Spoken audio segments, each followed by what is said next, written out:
The word jihad is mentioned in the Quran about 41 times. The words mercy, peace, and compassion are mentioned about 355 times. Yes, come in. Come on in, Riaz. Sit down, please. Contrary to popular belief in most Western cultures, Islam is a religion that preaches peace and tolerance. Yes, Patricia.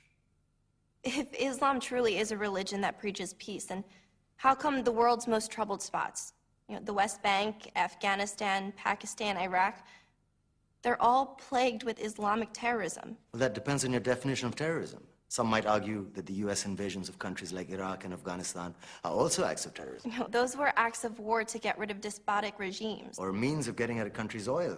Conspiracy theories. Well, May I? Yes, please. Go ahead, Riaz. Mr. Khan is right. I mean, if we're talking about terrorists, the world's biggest terrorists are the white superpowers. Come on now. No, really, stop and think about it. Explain 9/11. Okay. Do you know how many people died in the Twin Towers strike? Around 3,000. And do you have any idea how many people died in the bombing of Afghanistan? Take a wild guess. More than 15,000 people died. And that's just conservative figures. About 50,000 tons of explosives were dropped on innocent civilians. Men, women, children. Yeah, but that was because of the Taliban. Now that you brought it up, did you know that the Taliban was a creation of the CIA to fight the Russians? Whatever. They were still harboring terrorists. Yeah, right. Terrorists that were never found.